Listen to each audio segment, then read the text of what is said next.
Saludos amigas, amigos. Ustedes sintonizan Acento TV y este es su espacio favorito de entrevistas y comentarios a partir de ahora. Recuerden que nos están sintonizando en el canal 38 de Claro TV, en los canales 39 y 439 de Telecable de Tricón, en el canal 41 de Star Cable en la ciudad de Santiago de los Caballeros y en las páginas acentotv.do y acento.com.do. El tema de hoy, a partir de ahora, la situación del Partido Reformista Social Cristiano, un partido de un largo historial de ejercicio político y de gobierno.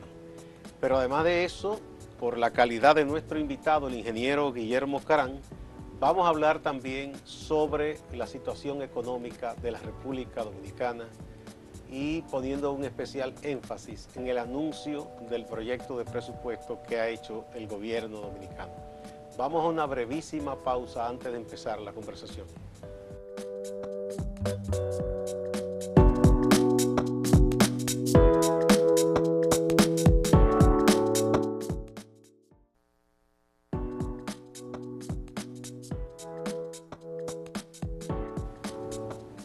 Muchas gracias por acompañarnos. Como anunciamos, está aquí el ingeniero Guillermo Carán, ex gobernador del Banco Central y un analista de asuntos económicos de larga data.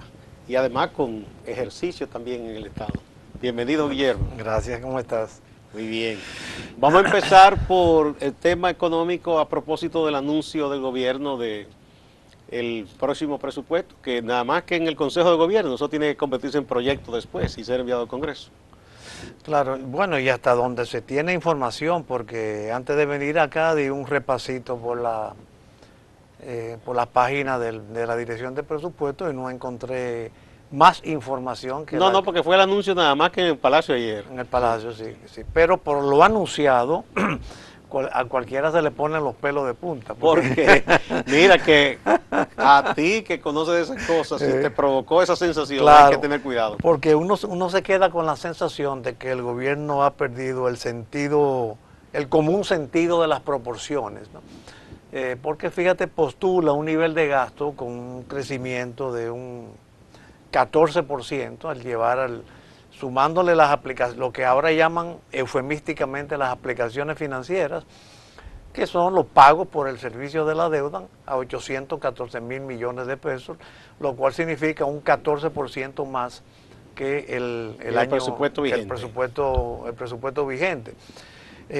Pero si tú comparas ese incremento del 14% de los gastos con los ingresos proyectados, y yo me tomé la libertad de hacer un pequeño ejercicio. Yo tomé el comportamiento real de los ingresos en el año en curso, o sea, el primer semestre del año, lo multipliqué por 2, aunque no es así matemáticamente, pero bueno, más o menos te da una idea, y le apliqué el mismo ritmo de crecimiento de los ingresos este año 16 con relación al pasado 17 con relación al pasado 16, que no necesariamente va a ser el mismo porque los ingresos fiscales suelen ser una consecuencia del crecimiento económico y ya el gobierno ha admitido que ha habido un descenso en el crecimiento económico, una desaceleración del crecimiento económico. Ya no se está hablando de una tasa cerca del 7%, sino apenas se habla ahora de una tasa de un 4%.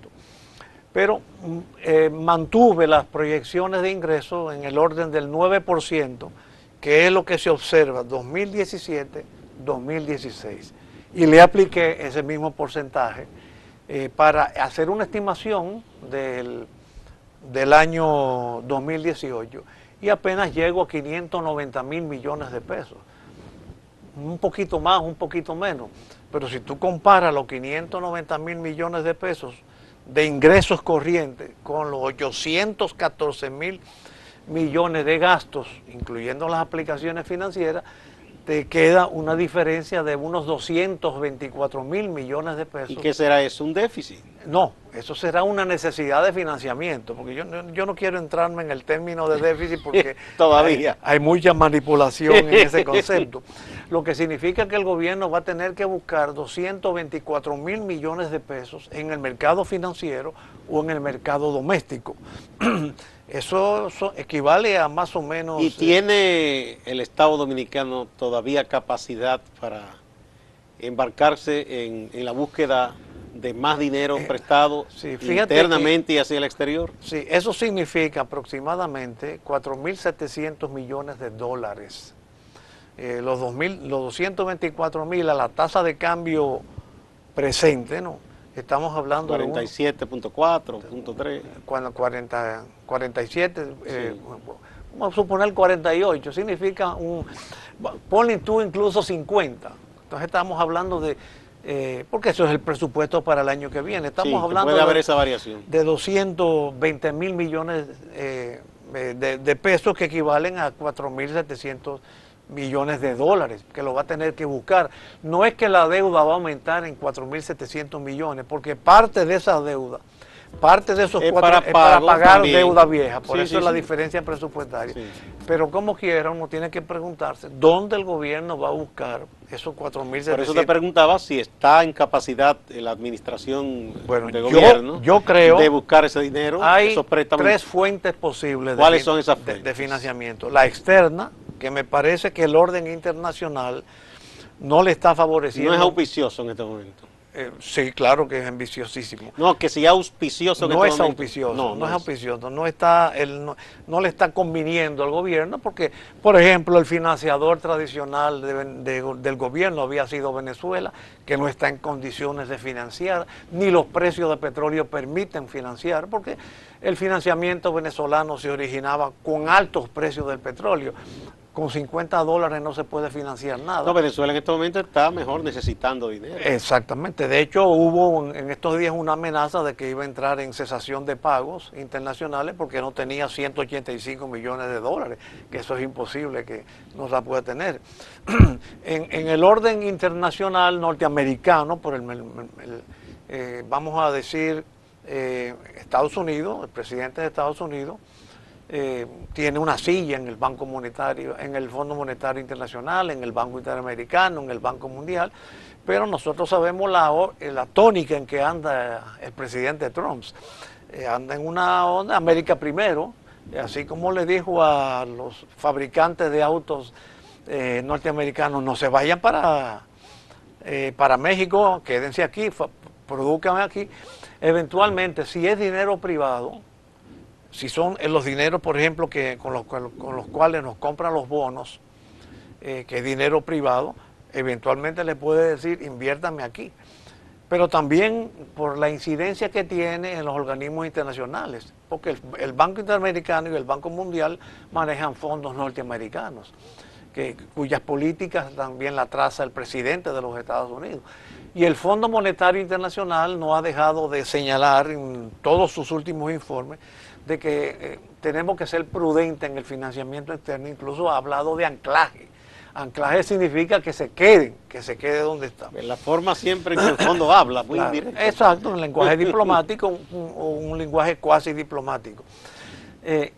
A esto tenemos que agregarle los rumores de malquerencia que ha habido en estos últimos días, en la visita del presidente Medina a las Naciones Unidas, pronunciar un discurso que no pronunció, por qué vino, que lo invitaron, que no lo invitaron a un convite, en fin, ese tipo de especulaciones.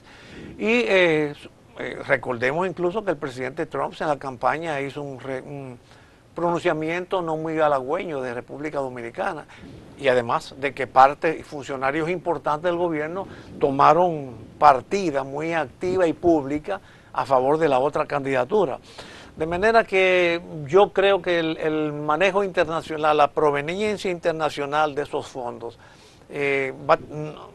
no va a ser halagüeña. No se puede contar de manera automática con un buen escenario para buscar ese dinero. No como antes. Por ejemplo, en el 2008, para combatir la crisis hipotecaria y financiera, se creó un fondo de 20.000 millones de dólares de los 20 países y lo puso bajo administración del fondo. Ahí tú sabías que podía tener dinero.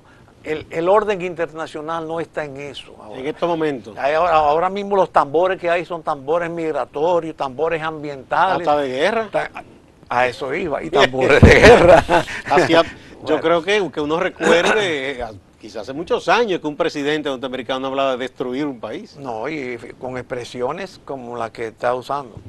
Eso es que en el orden internacional no veo el ambiente halagüeño para pensar en procurar 4.700 millones. ¿Y en el escenario nacional, Guillermo? Bueno, en el área nacional, ponte tú a pensar lo que serían 224.000 millones de pesos. Los bancos aquí no están en capacidad de prestar eso ahora. Bueno, los bancos pueden prestarlo, de hecho lo han prestado, y inversionistas privados y los fondos de pensiones. El problema son las repercusiones, porque si los bancos se los prestan al gobierno para financiar sus necesidades de financiamiento, dejan de prestárselo al sector privado para la economía, entonces la economía eso puede producir un estancamiento. Se desacelera. ¿Y a qué costo? Porque el gobierno está pagando ahora mismo casi un 11% por el dinero que capta. Y esa es una tasa de referencia para el mercado financiero. Si el gobierno le paga a los inversionistas 11%, los inversionistas, como costo de oportunidad, como alternativa de inversión, para invertir en un renglón productivo tendrían que buscar una ganancia mucho mayor. Que no es tan sencillo. Que no se consigue. Encontrar una inversión que devuelva más de esa tasa y con la seguridad. Y sobre todo en inversiones que generen lo que constituye la principal preocupación de las economías contemporáneas, puestos de trabajo. Porque el desempleo dominicano, por más alarde que haga el gobierno de que creó yo no sé cuántos miles de empleos en su periodo, pero la tasa de desempleo la que publica el Banco Central está al mismo nivel del año 1996, entre el 13 y el 14%. ¿Será que en el ejercicio de la cantidad de muchachos y muchachas que se incorporan ya a la edad productiva, ellos parece que no cuentan con eso y solo suman? O al revés.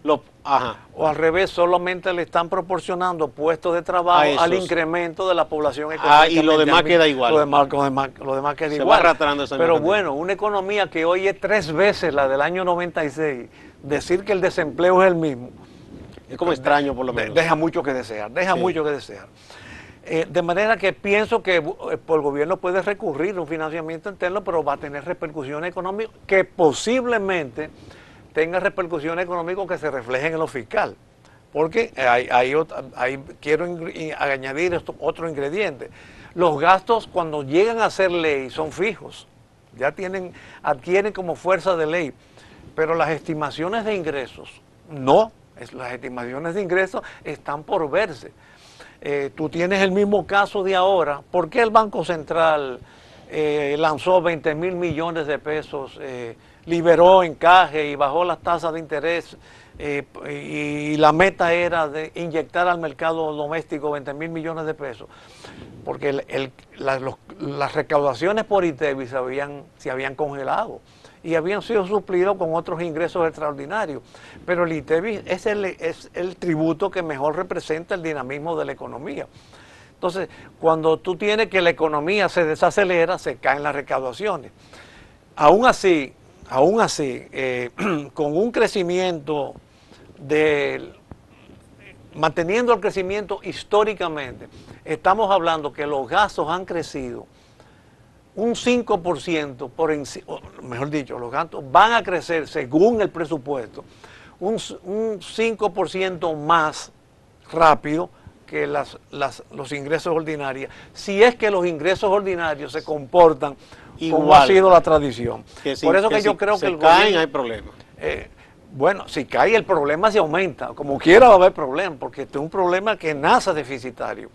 Por eso yo creo que el gobierno está perdiendo el sentido de la proporción. ¿Y cuál sería tu recomendación para que se tenga un presupuesto más ajustado quizá a la verdad en los escenarios posibles? O a las exigencias de la economía, un presupuesto con menos gastos, más austerizados, procurando una mejor calidad del gasto, una mejor reorientación del gasto. Ahora mismo tenemos un gasto que está concentrado fundamentalmente en burocracia, en subsidios y en servicios de la deuda. El servicio de la deuda no lo podemos manejar unilateralmente y sobre todo mientras tengamos que seguir pidiendo prestado. No podemos pelearnos con los prestamistas. Y sobre todo diciéndoles que vamos a necesitar 4.700 millones de dólares. O 224 mil millones de pesos, la cifra que tú quieras. Sí. Entonces la única forma es un poco reorientar, disminuir los gastos en burocracia, en subsidios, reorientar el gasto, mejorar la calidad del Guillermo, gasto. esa idea que me parece muy bien, tú has sido coherente planteándola desde muchos años, que hay que mejorar la calidad del gasto, de que hay que tratar de que el Estado haga inversiones productivas, más que simplemente tener esa burocracia tan amplia. Y también los sectores del empresariado siempre han abogado por eso, pero desde el gobierno, y no solo de otros también, siempre se le ha respondido, bueno, es verdad, quizá hay un número de servidores públicos innecesario, pero ese número es tan alto porque el sector privado, responden algunos funcionarios, no tiene la capacidad en estos momentos para absorber, o no la tendría si de golpe y porrazo el Estado decide disciplinarse y sacar un número importante de servidores, no tendría la economía en el sector privado la capacidad de absorber a esas personas y darles empleo.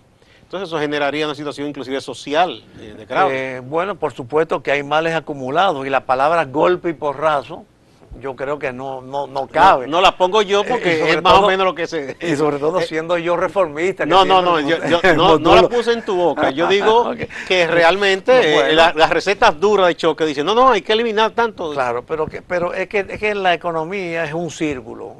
Todas las variables se están interconectando. Si el sector privado no está creando lo suficiente empleos, es porque la inversión privada no está haciendo lo suficiente como para satisfacer las exigencias de la sociedad, de producir bien y de generar puestos de trabajo. ¿Y cómo alentar esa inversión privada entonces? Disminuyendo los gastos del gobierno. Pero como un círculo vicioso. Exacto, pero tú disminuyes los gastos del gobierno, hace menos necesario la recurrencia del dinero privado, dejas el dinero privado en la economía, ese dinero privado circula y genera puestos de trabajo. Además, los mismos programas del gobierno tú los puedes recomponer. Por ejemplo, los subsidios. Bueno, yo no estoy diciendo que, dicho sea de paso, los subsidios en su mayoría están financiados por programas internacionales o de apoyo presupuestario, que a mi juicio en cualquier momento nos dan un estirón. Pero, por ejemplo, los subsidios, en lugar de tú decirle a una persona, yo te voy a dar tanta cantidad de dinero mensuales por tantos años, yo te lo doy todo junto, yo te lo financio todo junto, con tal de que tú pongas un negocio, genere una actividad económica y que sea estable para ti. Si son para facilidad, mil pesos mensuales por 3 años, son 36.000. Aquí están, pon un negocio. ¿Eso es una MIPYME? Sí. Una pequeña empresa. Sí, lo que no sé si está orientada en esa dirección. Y con eso tú, oye, aquel refrán, aquel pensamiento oriental de que no le dé pescado, sino que le enseña a pescar. Que le enseñes a pescar. Entonces, todo eso tiene que ser gradual. Si tú vas bajando las tasas de interés, la economía se va dinamizando y entonces va absorbiendo los puestos de trabajo. Y lo mismo también, aquí hay mucho pluriempleo, que hay mucha gente en el gobierno, comenzando por los altos funcionarios, porque ahora en esto de Odebrecht, por ejemplo, hubo una persona de los imputados que se defendió diciendo que ganaba tanto como titular de un ministerio, pero que además ganaba tanto como miembro del consejo directivo de otro lugar, lo cual está prohibida por la ley de función pública. Pero eso casi no es plurinombramiento, digo yo. Bueno, pero así hay mucho pluriempleo, además de plurinombramiento. Pero eso que tú planteas, Guillermo, que me parece racional y lógico, tendría que pasar por una especie de acuerdo macro entre la fuerza productiva y el Estado. Claro que sí. Un entendimiento. No, yo voy más lejos. Tendría que pasar hasta por un acuerdo político. Claro. Vamos a poner un puntico ahí en el acuerdo político, porque me están pidiendo una pausa. Cuando regresemos, para que detallemos un poco más esa idea que me parece muy interesante, del acuerdo político y económico también.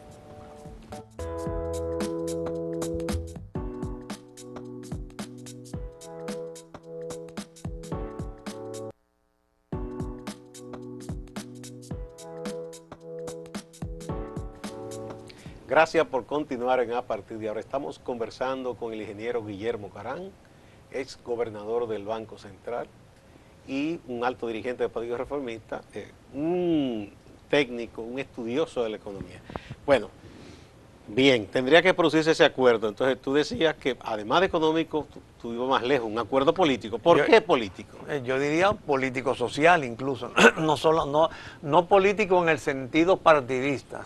O sea, Tendría que entrar los partidos, pero más que los partidos. Claro, yo diría macropolítico en el sentido de la polis, de la sociedad, en que participen las fuerzas sociales, a la cual por supuesto no puede estar ausentes los partidos políticos. Lo lamentable del caso es que nosotros incluso tenemos una pauta con la Estrategia Nacional de Desarrollo que establecía es una ley, una ley que establecía plazos para pactos fiscal, económico, educativo, eléctrico, en fin, pero uno no observa en el gobierno esa voluntad de pacto, de pactar, a pesar de que así como el presidente Medina en la campaña del 2012 hablaba de que hacer lo que nunca se ha hecho, corregir lo que está mal, etcétera, también sus voceros hablaran de que nosotros vamos ellos iban a gobernar mediante pactos, pero esos pactos no se han dado, ni siquiera el fiscal, el gobierno lo abortó a los 4 meses de estar gobernando en diciembre del 2012. El eléctrico duerme el sueño eterno. El educativo, tú no sabes si se ha dado. Bueno, se anunció como que sí, que se había dado, claro, pero uno no sabe cómo cuantitativamente. O sea, se le dio dinero al gobierno, pero la calidad del sistema de la educación está dejando mucho que desear. Y hay otros pactos ambientales, en fin. Y para eso tú necesitas un gobierno con voluntad de pactar, y no se observa en el actual perfil. Incluso, si tú, muchas de las protestas sociales que se han escenificado, a mi juicio, se han magnificado por la forma tan excluyente y tan absolutista como el gobierno ha manejado esas protestas, porque fácilmente en cualquier momento, sobre todo en los inicios, se pudo haber convocado o haber buscado la forma, porque el sector social está representado en el Consejo Económico y Social y está representado el gobierno. Nosotros tenemos una nación llena de leyes hermosas, pletóricas, leyes que permiten hacer todo institucionalmente. Bueno, esa misma ley de la Estrategia Nacional de Desarrollo, claro, tiene muchas cosas interesantísimas y atractivas, inclusive para la transparencia, que hay unas mesas que se tienen que poner de acuerdo, el gobierno, el sector privado, todas esas cosas. Incluyendo la concertación política, porque habla de que el presidente tiene la obligación de llamar una vez al año a los partidos para examinar los avances de la estrategia. Incluso hay uno que pone fecha, creo que el mes de julio de cada 4 años, para hacer un replanteamiento.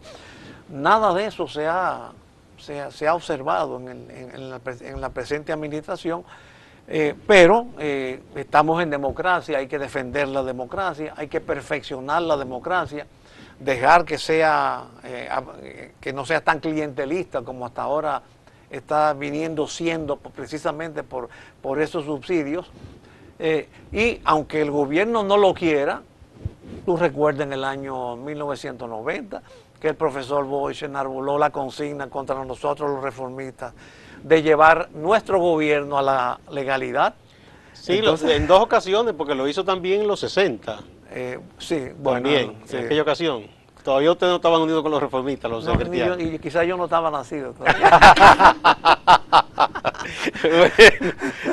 Bueno. Entonces tú piensas que es posible, que es factible que se dé ese gran acuerdo nacional para hacer eso, de ir haciendo un Estado más eficiente, claro, más alentador de la producción de riqueza y menos clientelar, menos lleno de más personas, generador de empleo. Sí, y a su vez eso daría un escenario que auspiciaría, alentaría la inversión privada. Por supuesto que eso sí. Eso es el ideal. La palabra posible y factible la tengo con reserva. Yo creo que la sociedad debe empoderarse para exigir esto y exigirle al gobierno que cumpla las leyes, que cumpla la ley de la Estrategia Nacional de Desarrollo, por ejemplo, y las demás leyes conexas, porque tiene muchas leyes derivadas, algunas de ellas comprometidas para ser revisadas. Por ejemplo, sobre Código de Comercio, sobre el Código Penal, en fin, todo ese sistema todo ese andamiaje legal que está pautado en esa estrategia, pero reconociendo que el gobierno no está en eso, al contrario, el gobierno toma sus decisiones y hasta ahora realmente en ese afán que tiene la sociedad dominicana de mantener la democracia y de respetar la institucionalidad, hemos podido subsistir, pero puede llegar un momento, como ha llegado en otros países, donde ha habido necesidad de algún género de intervención de las fuerzas sociales que obligue a un cambio de actitud y hasta cierto punto una reorientación de la cosa pública. Nosotros mismos lo hemos hecho. Yo recuerdo que siendo gobierno, en una ocasión el sector privado nos presionaba. Yo era secretario técnico de la presidencia y el presidente Balaguer convocó una reunión con sectores empresariales y con participación del gobierno y la participación de la iglesia. Bueno, aquel diálogo tripartito. Ah, sí, que se hicieron muchas cosas. Y hubo pactos. Sí, inclusive para incremento de salario. El código laboral fue en ese momento el último que realmente eso hay que atribuírselo al gobierno de Jorge Blanco. Comenzó ahí, sí. Sí. Pero yo sé que hubo un acuerdo de lo que entonces eran los 3 partidos mayoritarios. Claro. Porque cada uno delegó un especialista y y se logró ese acuerdo para ese código. Sí. Y hubo después un acuerdo, un diálogo tripartita que firmó el gobierno, el sector privado y la iglesia como mediadora. Claro que hay que reconocer ahora que también hemos perdido como sociedad instancias de concertación. Ya los que fueron concertadores en aquella ocasión, uno ha muerto, otro está retirado, otro está enfermo, como que no tienen esa prioridad en su agenda. Es una de las cosas más lamentables y difíciles que estamos teniendo. Pero ahora existe el organismo que dirige el Monseñor Agripino Núñez, inclusive. Esas son las cosas inexplicables. Antes había concertación sin existir organismos de concertación. Después que se crea el Consejo Económico y Social para la concertación, no hay concertación. Bueno, ahí sobre el pacto eléctrico, el sector del gobierno ha dicho que no es suya la culpa, sino que el empresariado, que el sector social son los que no han querido ponerse de acuerdo. Bueno, pero por supuesto que todo pacto implica ceder, implica renunciar, pero indudablemente no se ve un clima que favorezca un diálogo. Te estaba haciendo la historia de los tiempos cuando gobernaba el Partido Reformista. Bueno, yo recuerdo una reunión donde fueron donde el presidente Balaguer, yo estaba sentado a su derecha, a exigirle a plantearle problemas. Bueno, y el presidente Balaguer le dijo, bueno, dígame ustedes lo que hay que hacer, porque y a Monseñor Agripino Balaguer le llegó a decir, dígame lo que hay que hacer porque tengo las manos vacías, no tengo respuesta para lo que ustedes me están planteando, háganme sugerencias. Y eso es el presidente Balaguer, o eso era el presidente Balaguer, a quien muchos le llamaban cabeza de la dictadura ilustrada, ¿no?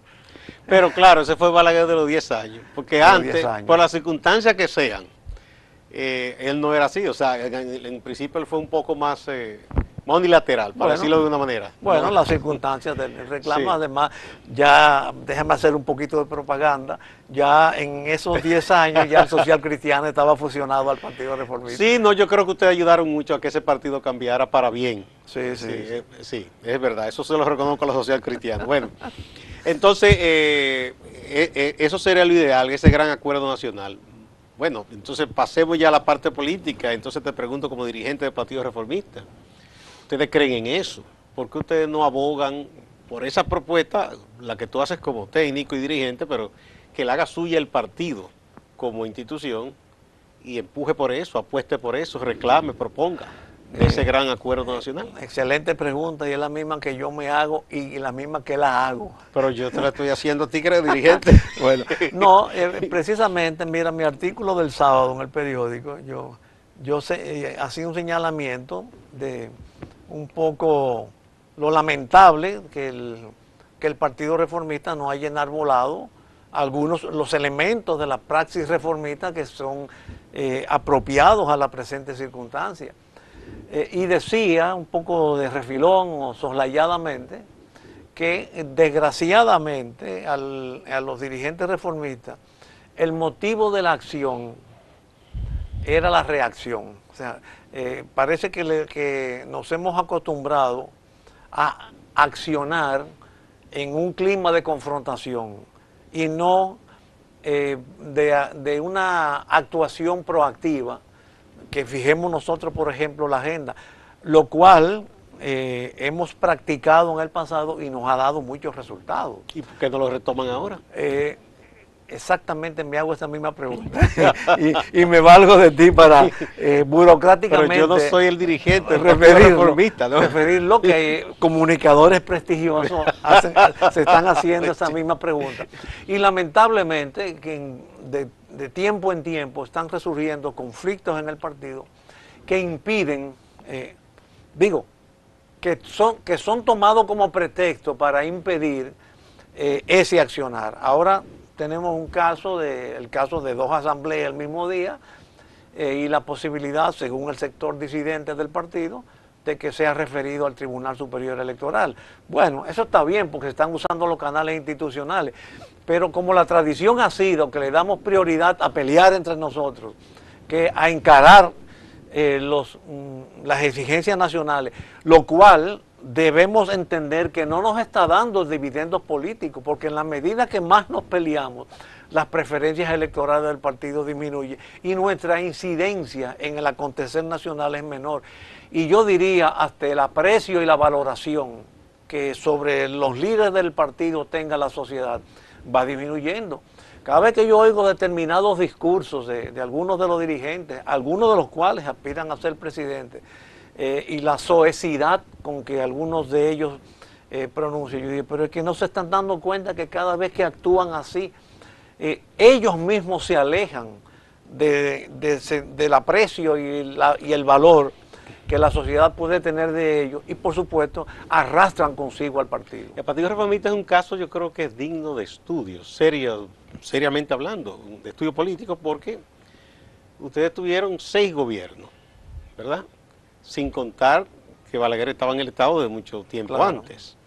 Y pueden mostrar logros, es decir, infraestructura, una serie de cosas. Hay transformaciones económicas y sociales. Sí, ahí lo social lo discutimos un poquito. Bueno, pero pensemos nada más. Te admito, sí, que económica, hay una impronta. Sí, sí. Hay una impronta de los gobiernos de ustedes. Piensa la reforma agraria. Incluso también hay que admitirle que una vez que retornaron al poder, a partir del año 86, ya no fue el mismo gobierno en cuanto al clima político, porque en el pasado hubo represión, una serie de cosas, que todo eso inclusive cambió.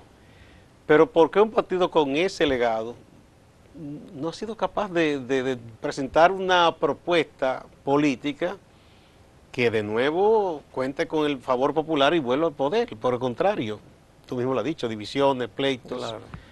¿Qué pasó? ¿Qué pasó en que no se pudo hacer esa transición del liderazgo de Balaguer a un liderazgo colectivo como fuera? Claro, bueno, dice la respuesta. Me parece que nosotros nos acostumbramos mucho a 2 cosas. Primero, a estar en el gobierno. Y eso hasta cierto punto a veces crea un vicio, ¿no?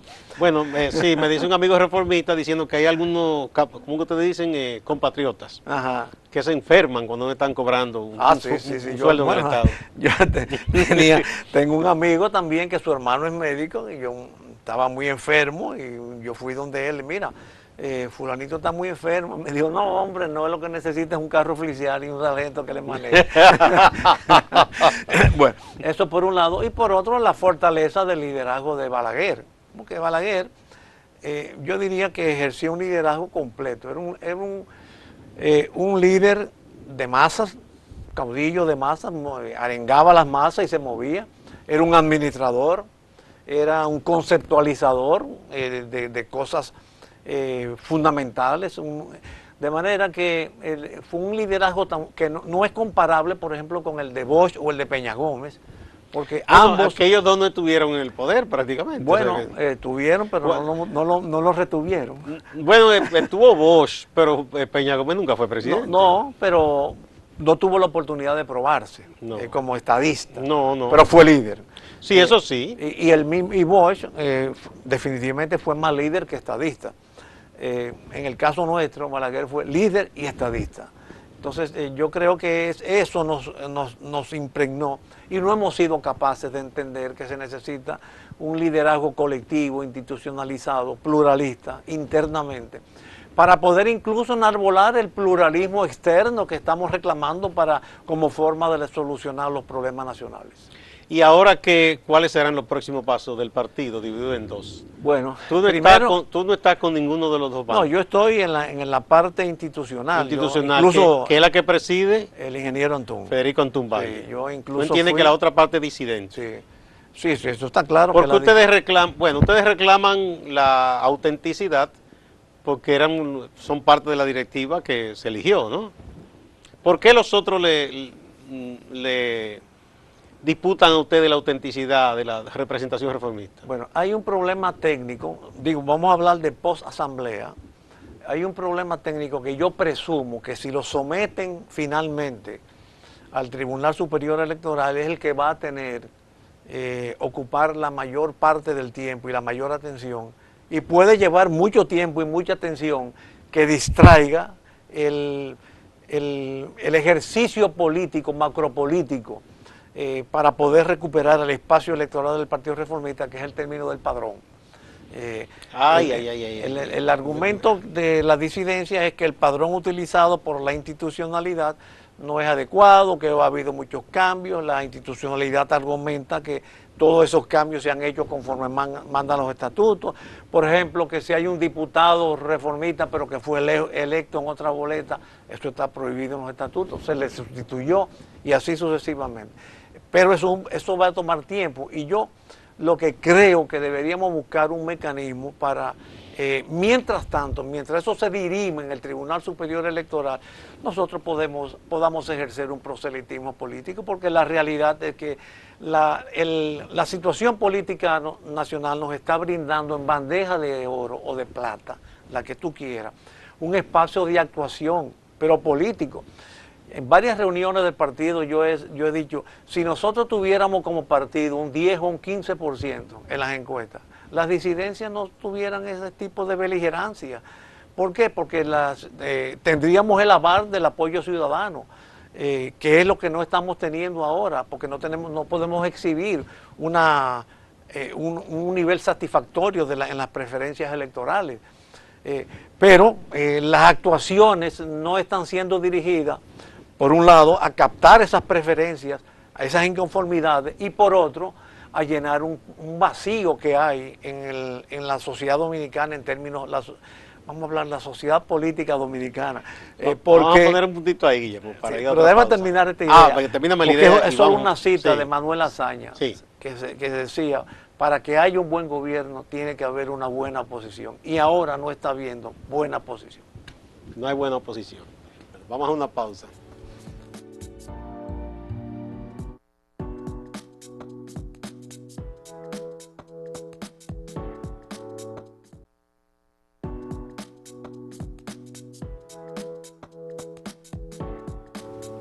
Gracias por continuar A Partir de Ahora. Estamos conversando con el ingeniero Guillermo Carán, alto dirigente del Partido Reformista Social Cristiano, ex gobernador del Banco Central y un hombre siempre con opiniones muy al día sobre la economía, la política.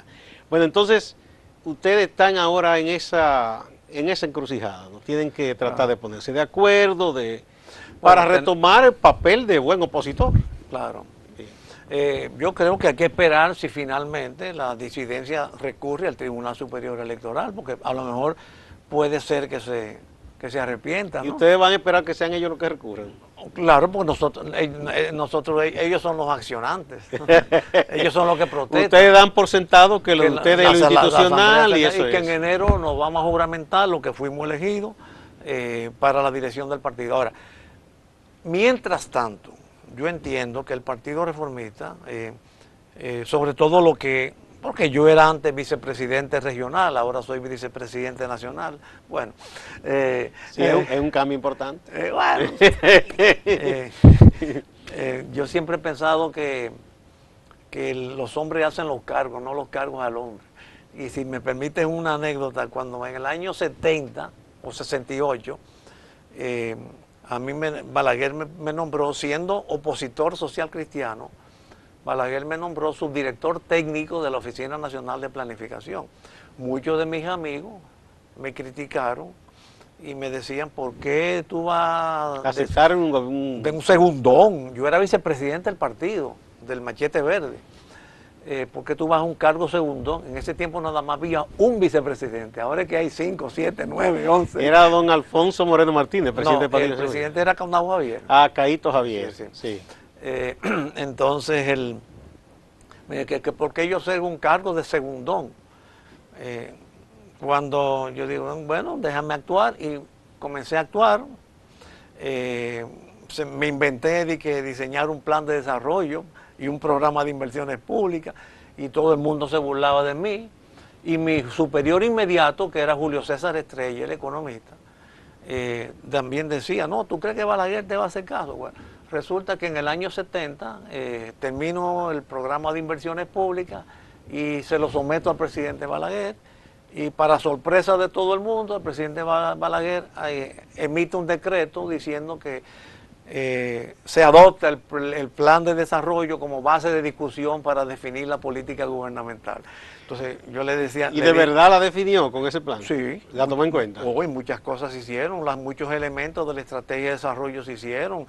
Por ejemplo, la diversificación, porque mucha gente cree que Balaguer nada más era varilla y cemento, pero aquí hubo transformaciones de la economía, la agregación de actividades económicas nuevas, como por ejemplo las zonas francas, el aprovechamiento de nuestra posición geográfica, que mira cómo le estamos aprovechando ahora con los superpuestos y los superpuertos, los aeropuertos, el turismo, e incluso las remesas. Recuerdo en una ocasión que vinieron funcionarios norteamericanos, como 20, a pedirle al presidente Balaguer que frenara la migración. Le digo, bueno, pero la única forma de frenarla es si ustedes flexibilizan los criterios de visado, y así los ilegales no son legales. Ah, porque se quejaban era que estaban yendo muchos dominicanos, claro, para allá. Entonces, o sea que hubo una transformación económica, no solamente una transformación física, y todo eso en cierta forma partió de la Estrategia Nacional de Desarrollo, que se diseñó con el apoyo de organismos internacionales. Entonces, pienso que de alguna forma nosotros tenemos que volver a imponer la agenda en el discurso. Y te digo ahorita que habíamos tenido experiencia de cómo con un accionar político el partido rápidamente recupera su espacio. Tú recuerdas que en las elecciones del 96 nosotros sacamos, Jacinto perdió con un 14%, creo que llevó 14, 16, no me acuerdo bien. Y todavía en las elecciones municipales del 98, que en ese tiempo era de medio término, quedamos en ese nivel.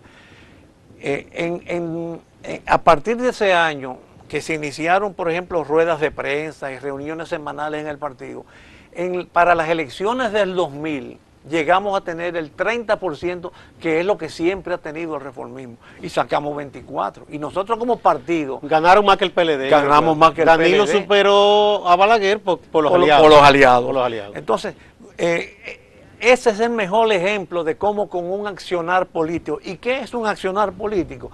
Denunciar los problemas nacionales. Muchas de las cosas que yo te estoy diciendo sentar aquí, posición. Yo recuerdo, sí, que ustedes hacían unos encuentros, inclusive en el local de partidos. Correcto. Y bueno, que era la parte de salud, decía los puntos de vista sobre asuntos de salud, lo de economía, de todo, fijaban posición. Entonces se oía como que el Partido Reformista tenía posición sobre los diferentes asuntos importantes del país. Claro, y en 2 años duplicamos nuestras preferencias electorales. Entonces yo creo, y eso es que la oposición en aquel tiempo no estaba tan débil como está ahora. Había oposición. No, había un PRD fuerte. PRD fuerte. Sí, habían otros partidos. Nosotros teníamos una oposición en el Congreso muy fuerte también. Sí. Entonces, y era una oposición vigorosa. Ahora que no hay oposición, porque yo no la veo, yo no sé si tú la ves, pero yo no sé quién la tiene, es una oposición light, porque ¿quién la encarna? Nadie.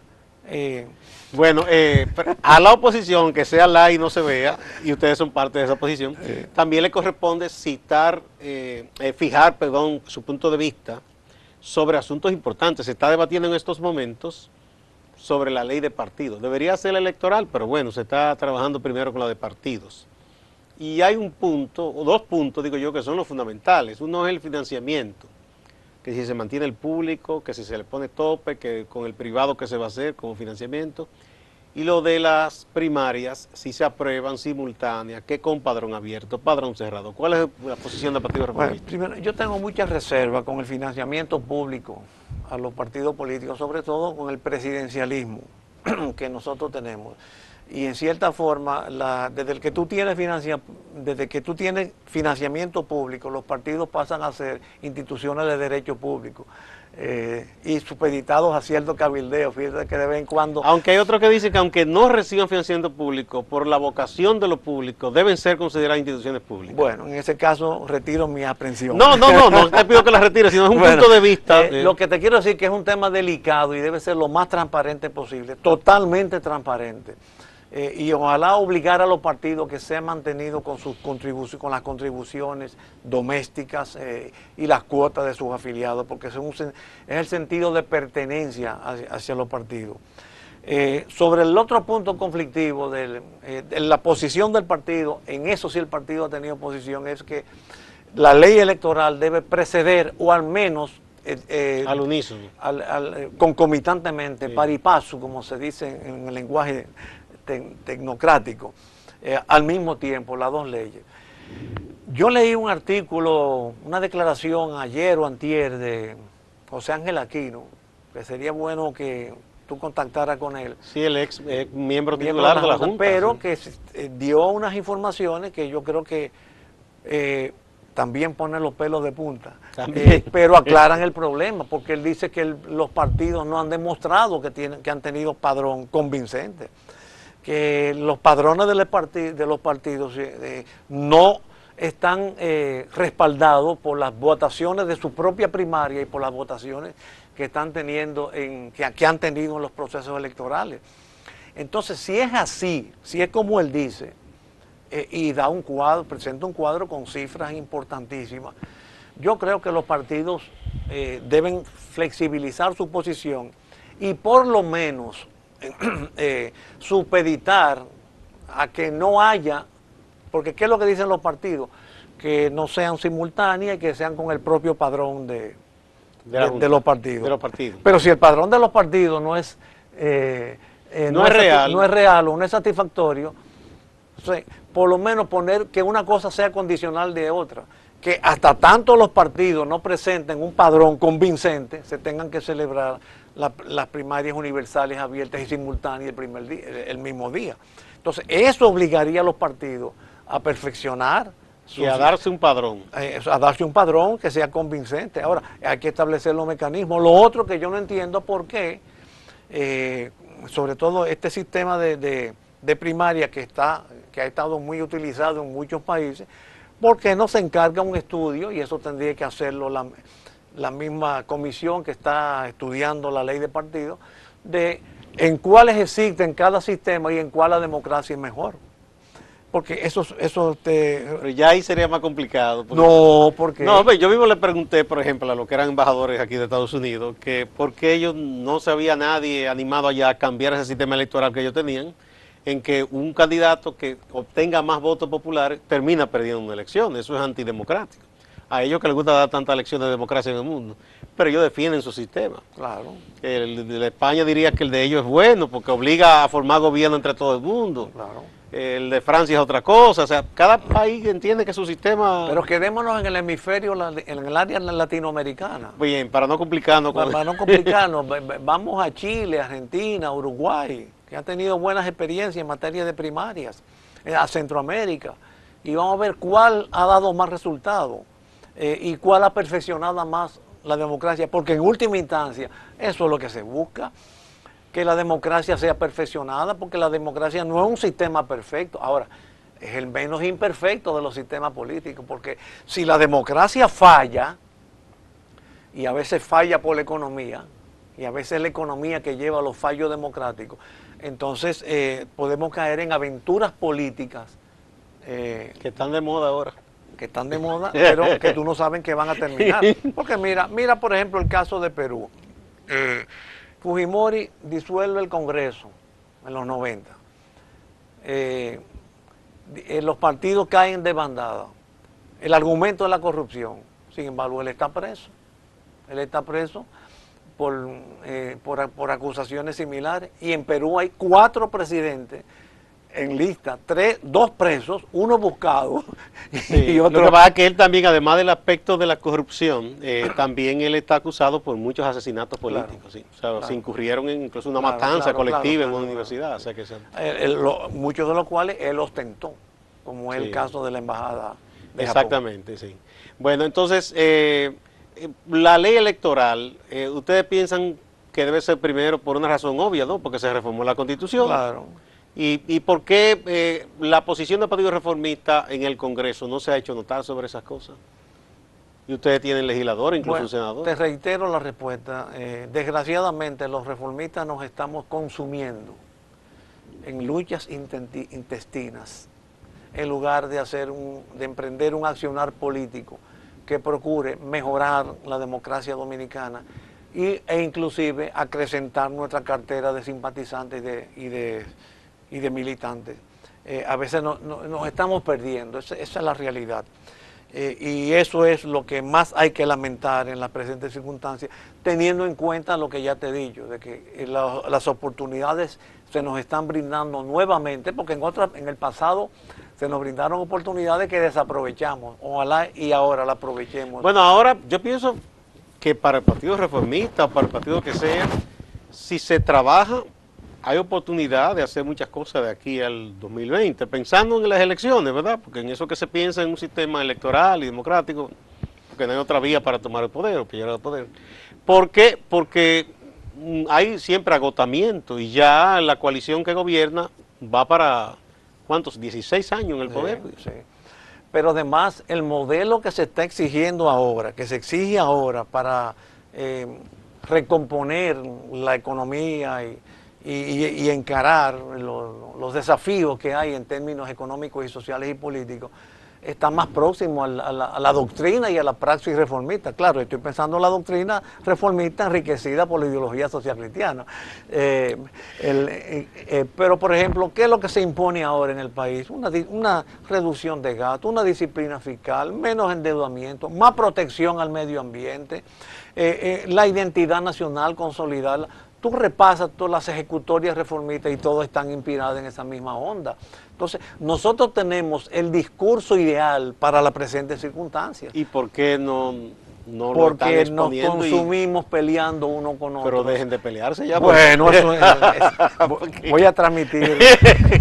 Bien, muchísimas gracias Guillermo Carán. Siempre es un gran honor conversar aquí contigo en este espacio. Sobre los temas de actualidad y bueno, yo le deseo suerte porque hace falta sí que los partidos se fortalezcan y que exista un contrapeso, eso es saludable para una sociedad y para la democracia. Amigas, amigos, no se vayan, que hay más en A Partir de Ahora.